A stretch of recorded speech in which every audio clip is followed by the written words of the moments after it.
Hello, here we are at the Gustafson Hobby Farm. I am just going to quickly run over my saddle I use for my goat here. Called a sawbuck or an X-Cross saddle. Basically, you got your bags. You got this cross that comes up. You can lash items to the top of the cross.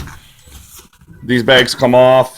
Today we're going to be taking the bags off. They just quickly unsnap since I'm going to be lashing items to the saddle itself. I hooked up some D-rings that you can strap stuff to also. And then you got your strapping that goes down underneath the animal, the goat. And then it's got some padding so it doesn't irritate them. So that's just a quick little rundown of the saddle. I'm gonna take the bags off and I'm gonna put it on the goat. So here we are. She's all saddled up. She's got her X-Cross pack on.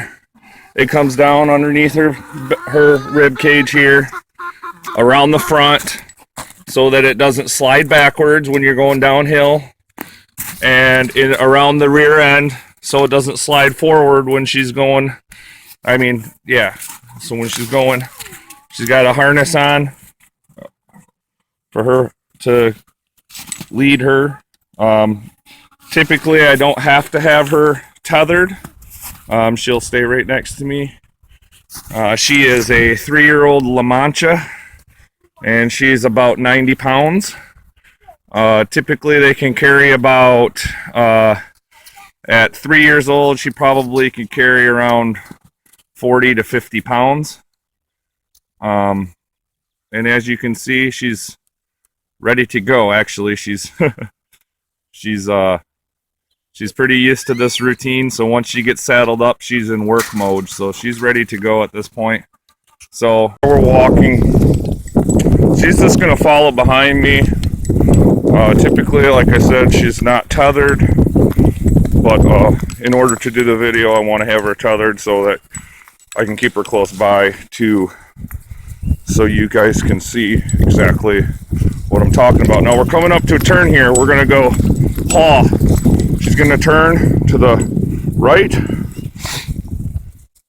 and on. So that she knows that we're going to the right. You got to go gee. To the left. Oh, she's turning left. Forward. On.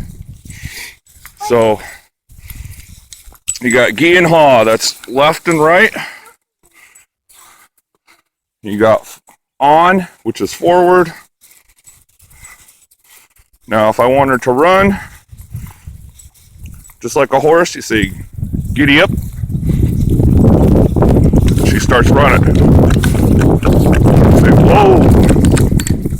Slows down. Now, as you can see, we got some water here. Goats typically don't like water, so we got to train them to do water crossings. When you're hiking with them, you come across water. Typically, she will try to find an alternate route. She won't cross over logs, but she has before, depending on how badly she wants to get to me. She will go through shallow water, but if she senses that the water's too deep, she won't go through it. She'll try to find an alternate route to get to me by either crossing a log, such as that one there, or trying to find a spot where she can actually jump over the river, the creek. Now that creek there, she probably could jump, but what she would do is follow the other side. Say I crossed that log, and she decided she wasn't going to follow me. She would follow this side of the creek until she came to a spot where she was comfortable to jump over. My daughter Charlie, she's 3 years old. She's got a little backpack on. Turn around and say hi, Charlie. In her little canteen. What we're doing today, the whole reason behind this little adventure is I know where there's a few cedar trees that have downed. And the bark is just right where we can peel the bark and get some really nice long chunks of it. I live at 10 acres next to my neighbor that has 20 acres, and we bought up to 26,000 acres of state land. So what we're doing now, here's the bridge. We're heading over to the state land over here on this other side, and we're going to do some foraging. We're going to try to collect some pine pitch, maybe some fat wood, some cedar, and whatnot. So there's my little Emmy. She's coming right along, so she's not behind. And here we go. Here is a perfect example. Some people might ask while we're out hiking, what do the goats eat? Well, goats love pine. There's quite a lot of stuff that they will eat. They pretty much will eat just about anything, as some of you know. Some people say they eat tin cans. I've never actually seen that, but so as we're going, we just stop and let them take on a little snack, and then we move on. She's really loving this little pine tree here. So yeah, so anyhow, that covers what we eat when we're out. So if I go on an overnighter with her, I typically will bring a little bit of grain in one of her pouches for her to eat, and the rest of the food that she eats on the trail.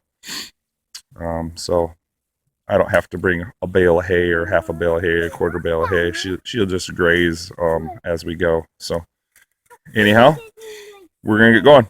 Come on, on. There you go.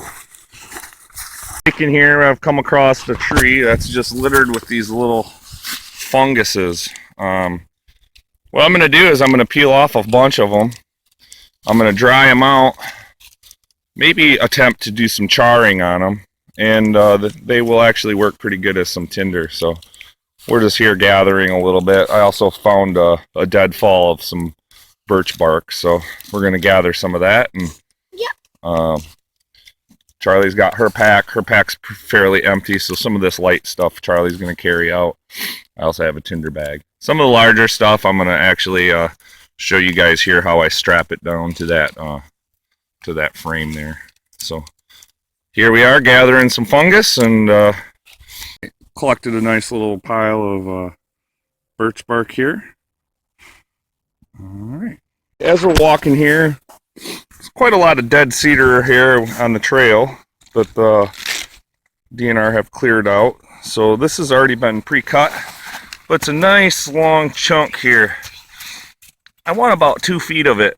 What I'm going to do is saw it off, and then I'm going to lash it to Emmy to go along. So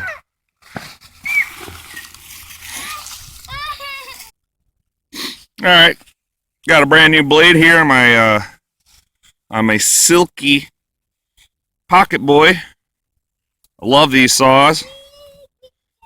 This winter it was about negative 10 degrees out, and I was sawing up some stuff, and the blade actually snapped right at the handle. Not to say that it wasn't user error, but I went ahead and ordered one anyhow. So it's brand new, nice and sharp. It's going to make some short work of cutting through here. If I can get the right angle on it. I'm cutting up against a tree.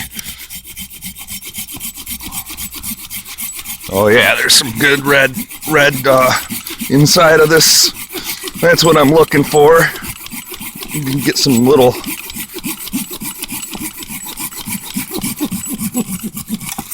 oh yeah, nice beautiful pink inside there. That's what I'm after.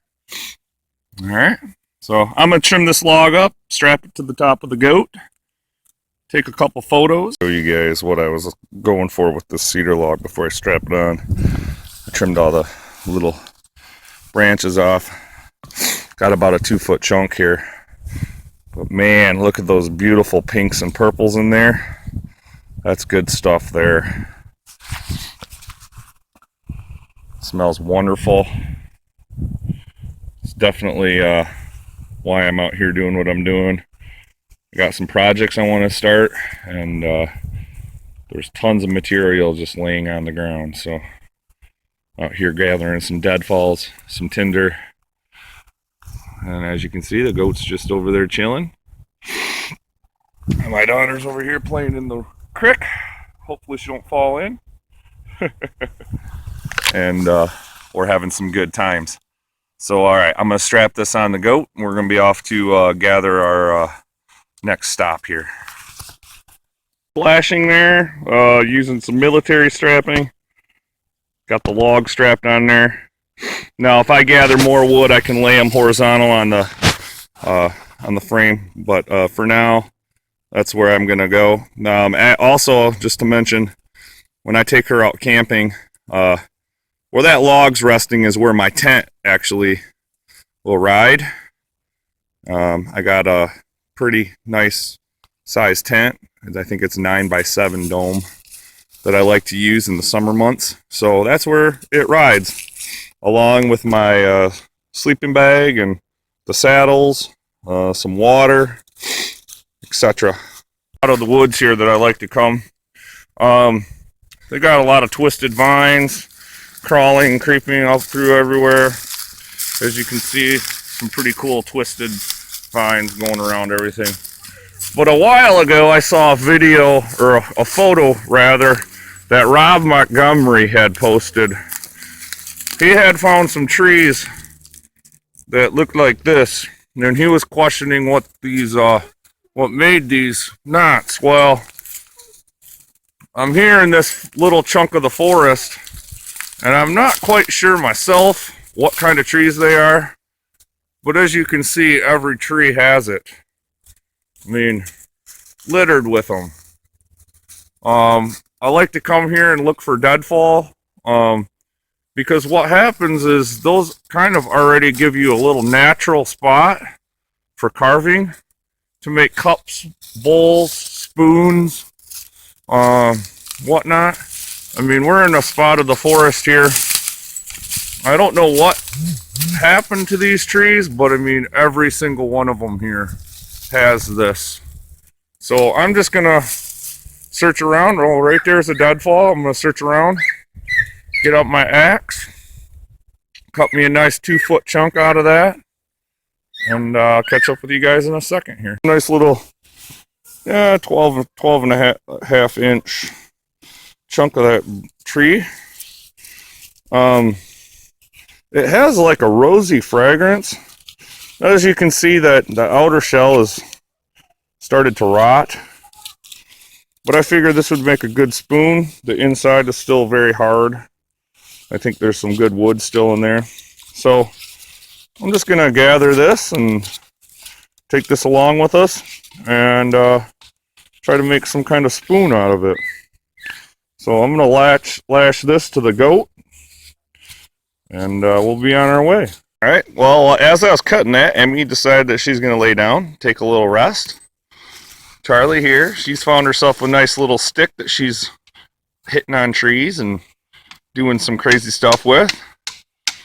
And I'm just truly enjoying the outdoors today. We had a rough winter here in Michigan. It was 32 inches of snow. The whole month of February, we never saw above 0. Wind chills down to -19. We've had about a week now, week and a half of weather above 40. So this is wonderful time to be out here. I'm glad you guys showed some interest in the pack goating. It's something I've been doing now for 3 years. I'm part of the National Pack Goat Group, Pack Goat Association. And it's a national group. And every year we do a Michigan Ronde. It's primitive camping, demonstrations, saddle making, very similar to the bushcraft camps that I've seen posted around. So we just do that, but we do it all with goats. So anyhow, I'm gonna take a break here. We're gonna have us a little cup of coffee and take a rest. We've walked about 2.5 miles now through the trails. and we're going to take a little rest, and Charlie's going to drink some water, eat some Cheetos. I'm going to have a cup of coffee, and then we'll be back to our video here. Just beautiful. You can hear the crows out, blue sky, a little bit of snow still on the ground. Wonderful day to be out in the woods. Hope you guys are enjoying the video. I already talked to you earlier. I want to give a special shout out to Jason LaBella. He knows that I do a lot of tinder work, and I traded him a fire kit, some tinder, and he sent me this K-Bar Warthog. Now let me tell you, this thing is a beast. It is heavy, thick. I put a new edge on it. I need to do some gun bluing on it. Maybe strip it and re-blue it. But for what I do out here in the woods, splitting, batoning, stripping, this thing is an axe and a knife all in one. It is awesome. I love it. I just wanted to say thank you. I've been using it. I've been using it. I've been using it. I can't say enough good things about it. Some people don't like them because they're so big and so heavy, but I love it. It is perfect for what I do, perfect for my needs. So anyhow, I just wanted to say thank you, Jason, for the knife. That is still hot. Man, that's good. Some chaga coffee. While I'm out here, I was thinking, I actually like pine tea. So I know where there's a tree with some white pine out here. I'm going to try to gather up some white pine needles and make a little batch of some white pine tea today. If you guys haven't ever tried white pine tea, it's an adjusted flavor. I actually like it. Some people hate it, but it's good. And so is chaga coffee. Here I am way up in a tree. I've seen this nice glob of pine pitch seeping out here. So, as you can see, I don't know, 12 feet up in the air here. I'm gonna harvest that. Shut the camera off a second here and harvest it, and then I'll give you a little shot of what I got.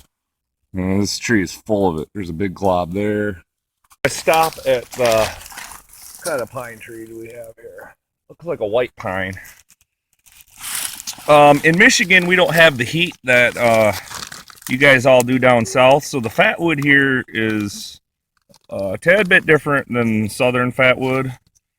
Here in Michigan, in order to gather fatwood, typically it's bound up in the knuckles or in the root system. I saw a video yesterday of Brett Burns talking about finding fatwood. He's, I believe, in Kentucky or Tennessee. I believe it's Kentucky. So here in Michigan, the fatwood's just a little different. So I gathered a little bit of knuckle. There's fatwood inside of that. All of this is deadfall fatwood. And then I got myself a nice little mess of pine pitch here, pine sap.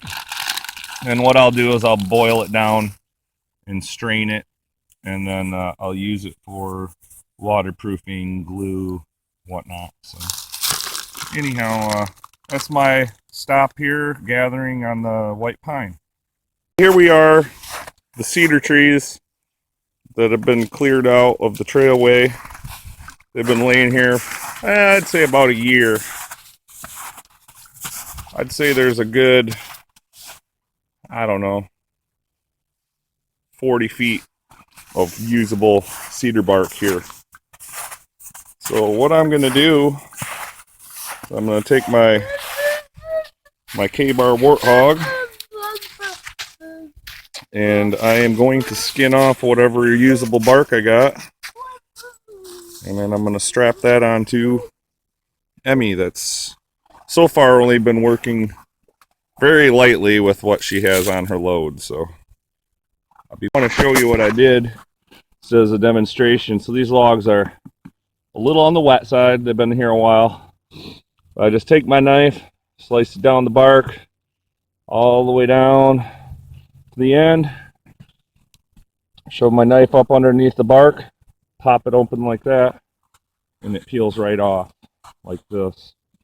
Now I got a pretty good size 8 foot by 12 inch piece. So take my knife right along the bark all the way down through. There you go. I got a nice 8 foot piece there. Come over here to this next one. Run my knife down the bark.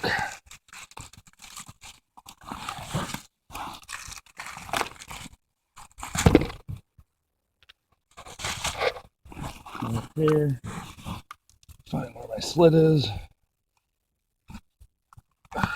Peel it off. Just like that. Comes off really easy. Now this stuff is very fibrous. You can use it for cordage.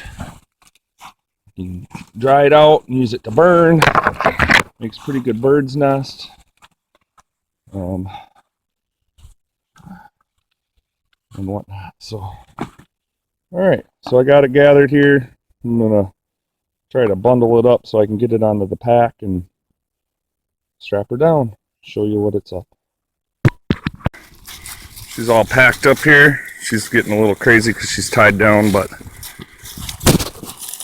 we got what we came for, and we're gonna be heading back. So hopefully you enjoyed the video. And